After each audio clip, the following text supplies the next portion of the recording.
नमस्कार, मैं अनीता चौधरी और न्यूज़ अड्डा इंडिया पे आप सभी का स्वागत है। लोग कहते हैं कि लोग क्यों ये जो पूरा देश है वो भगवादारी हिंदुत्व का चेहरा माने जाने वाले योगी आदित्यनाथ का फैन बनता जा रहा है। सिर्फ भारत ही नहीं बल्कि पूरा विश्व फैन बनते जा रहा है। आपने देखा होगा कोरोना के दौरान ऑस्ट्रेलिया से लेकर के कई देशों ने योगी आदित्यनाथ से उनके उस मॉडल को शेयर करने की बात कही थी। यूएन में उत्तर प्रदेश के उस सिस्टम को तारीफ किया गया था कोविड के दौरान।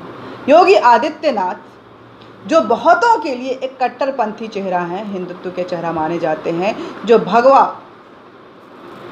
अपने लिबास में चलते हैं, कानों में कुंडल पहनते हैं और बेबाक बोलते हैं, उसमें कोई लाग लपेट नहीं होती है। लेकिन एक बात तय है कि समाज को कैसे क्रिमिनल फ्री, क्राइम फ्री तो हम बना सकते हैं नियमों को लागू करके, लेकिन समाज क्राइम फ्री तभी होता है जब वो क्रिमिनल फ्री हो जाता है। तो क्रिमिनल फ्री कैसे इस सोसाइटी को बनाना है, इसके लिए पूरी तरह से प्रयासरत रहते हैं। देखिए, शुरुआत करते हैं उत्तर प्रदेश के एक उस विजुअल से जहां एक बड़ी मात्रा में ज़ख़ीरा कहेंगे असला हथियारों का मिला और उसके ऊपर कैसे जेसीबी यानी कि बुलडोजर चला।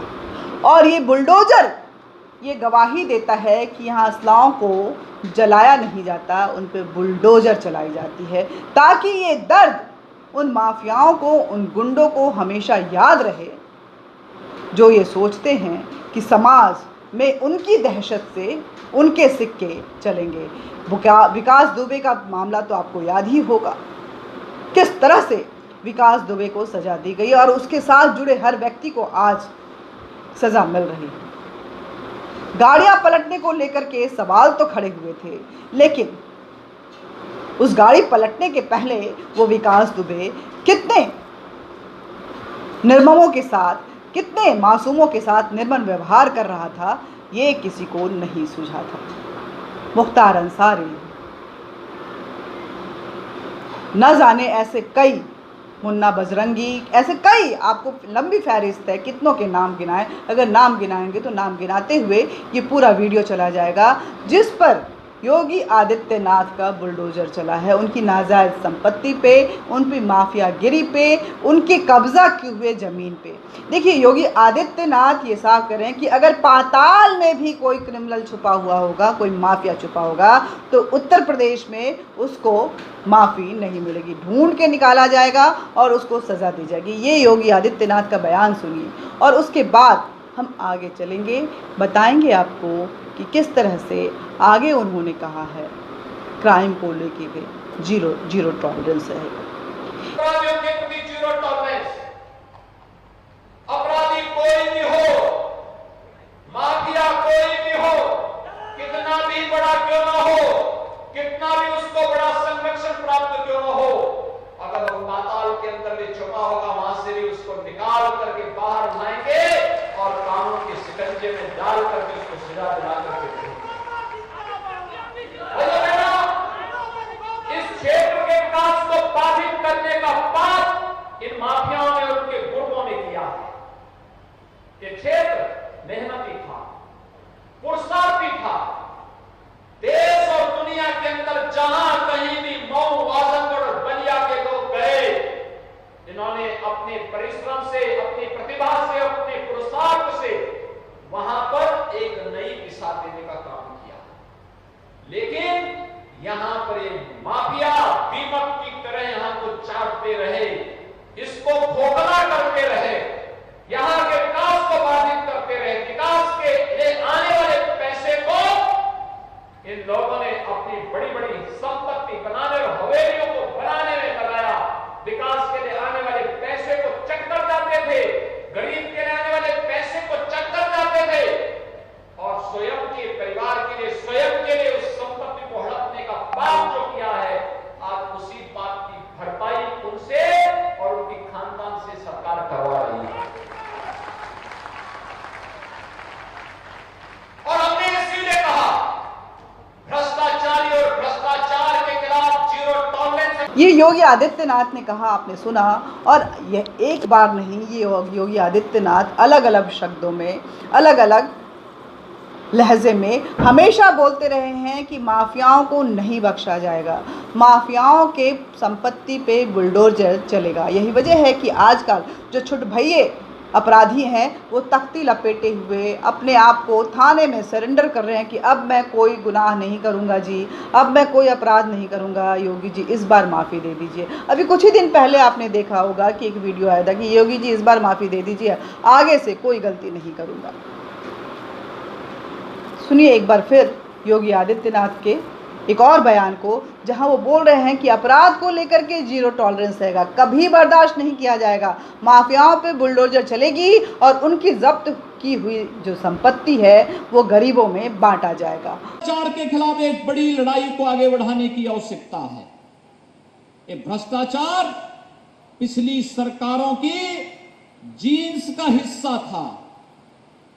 इन्होंने भ्रष्टाचार के माध्यम से उत्तर प्रदेश की छवि को धूमिल कर दिया था। अपने लिए, अपने खानदान के लिए ये लोग भ्रष्टाचार पैदा करते थे। विकास की योजना लोक कल्याण के लिए नहीं, ठेकेदारों को लाभान्वित करने के लिए बनाते थे। अपने स्वयं के पाले हुए गुर्गों को लाभान्वित करने के लिए बनाते थे। और इसीलिए उन लोगों पर प्रहार करने के लिए इस सरकार ने पूरी मजबूती के साथ लड़ना प्रारंभ किया है। हमने तय किया है, भ्रष्टाचारी कोई भी होगा उसकी संपत्ति को हम कुर्क करके फिर से उसे सार्वजनिक उपयोग में गरीबों के पास, गरीबों के उपयोग के लिए उस संपत्ति को अधिग्रहण करने में भी कोई संकोच नहीं करेंगे। और ठीक उसी तर्ज पर जैसे आपने देखा होगा, उत्तर प्रदेश देश का पहला राज्य था जिसने दंगाइयों को सबक सिखाने के लिए ये कहा था कि उत्तर प्रदेश में अगर दंगा करोगे तो खानदान ने 7 पीढ़ियों ने जो संपत्ति बनाई होगी उस संपत्ति से भी वंचित हो जाओगे। और आपने देखा होगा कि हमने उसका कानून भी बनाया, प्रभावी ढंग से उसको लागू भी किया। और आज यही कहने के लिए मैं आपके पास आया हूं, अब यही लड़ाई हम भ्रष्टाचार के खिलाफ भी करने जा रहे हैं। भ्रष्टाचारियों ने जितनी भी संपत्ति बनाई होगी, उन भ्रष्टाचारियों की इन संपत्तियों को सार्वजनिक उपयोग के लिए हम आज लेकर के आना चाहते हैं। और उसी दृष्टि से एक बड़े अभियान को आगे बढ़ाने की आवश्यकता है। आज प्रदेश तेजी के, उत्तर प्रदेश गरीब नहीं रहेगा क्योंकि गरीबों को वो सारी सुविधाएं मिलेंगी जिसको माफियाओं ने जब्त किया हुआ था। अब आप सोच रहे होंगे कि कितने निर्दयी हैं, कितने कठोर हैं योगी आदित्यनाथ। योगी आदित्यनाथ बिल्कुल, उनके अंदर में संवेदनाएं नहीं हैं, दिल नहीं है। एक ऐसा साधु, एक ऐसा संत जो मुख्यमंत्री तो बन गया है, सत्ता का भागीदार बन गया है, लेकिन वो समाज की भावनाओं से परे है। लेकिन ऐसा भी नहीं है। आपने कई बार देखा होगा कि योगी आदित्यनाथ जानवरों की सेवा करते हुए नजर आए, वो कन्या पूजन करते हुए नजर आते हैं। अभी हाल ही में वो गए, एक फेस्ट लगा हुआ था उत्तर प्रदेश के ही एक कस्बे में, वहाँ देखिए महिलाओं से किस तरह से बात कर रहे हैं, लोग उनको नमस्कार कर रहे हैं। यही नहीं, वहाँ एक छोटी सी बच्ची बैठी हुई थी, योगी आदित्यनाथ ने उसे उठाया गोद में, फिर उसे खीर खिलाया, उसे अच्छी अच्छी बातें करी। ये सारे विजुअल आप देखिए, ये प्रमाण हैं। और कहते हैं जहाँ पर प्रमाण होता है, प्रमाण जो तथ्य सच होता है उसके प्रमाण होते हैं, उसको कभी भी सबूत की ज़रूरत नहीं होती है। ये सारे वो तथ्य हैं जो बता रहे हैं कि क्यों आखिर उत्तर प्रदेश, जो कि उल्टा प्रदेश माना जाता था, जो कि एक क्रिमिनल का अड्डा माना जाता, जहाँ गुंडा राज हुआ करता था, जहाँ किसी को जाने में डर लगता था, आज विकास का मॉडल बनता जा रहा है। वहाँ की जो प्रशासनिक व्यवस्था है, आज इस देश के सभी राज्य जो हैं वो अपनाने को तैयार हैं। वहाँ की संवेदनाओं के साथ वो चलना चाहते हैं कि एक संत जो अब जनता का सेवक बन चुका है वो किस तरह से संवेदना जहाँ ज़रूरत होती है वहाँ उसका भी बहाव करता है, और जहाँ ज़रूरत होती है एक छड़ी की, एक कार्रवाई की, वहाँ वो पूरे सख्ती के साथ उसको चलाता है। जय हिंद, जय भारत। योगी आदित्यनाथ आज लोकप्रिय हैं, सिर्फ भारत में नहीं, विदेशों में भी। हर कोई योगी आदित्यनाथ की चर्चा करता है। प्रधानमंत्री के बाद अगर कोई सबसे लोकप्रिय नेता है इस देश में, और भारत का कोई नेता विदेशी पटल पे लोकप्रिय है, तो वो योगी आदित्यनाथ है। और उसकी वजह है कि वो प्रशासन को कैसे चलाया जाता है जानता है। हर चीज़ से ऊपर उठकर, जाति से ऊपर उठकर, धर्म की दीवारों को तोड़कर। अगर लाउड स्पीकर बंद है तो हर किसी के लिए बंद है। अगर सड़कों पे प्रोसेशन नहीं होना है तो हर धर्म के लिए नहीं होना है। ऐसा नहीं है कि सिर्फ मुसलमानों के लिए नहीं है। यही वजह है कि वहाँ के मुसलमान भी कुछ हद तक विरोध में तो नज़र आते हैं, लेकिन इस बात से इनकार नहीं कर पाते हैं कि यहाँ प्रशासनिक व्यवस्था बड़ी अच्छी है और हर किसी के लिए एक नियम लागू होता है। जय हिंद, जय भारत। वीडियो को ज़्यादा से ज़्यादा शेयर कीजिएगा। हमारे चैनल न्यूज़ अड्डा इंडिया को ज़्यादा से ज़्यादा सब्सक्राइब कीजिएगा, बेल बटन दबाइएगा ताकि नोटिफिकेशन आप तक पहुंचता रहे। और योगी आदित्यनाथ के इस अलग अंदाज को आप कैसे लेते हैं, कमेंट बॉक्स में ज़रूर लिखिएगा। जय हिंद, जय भारत।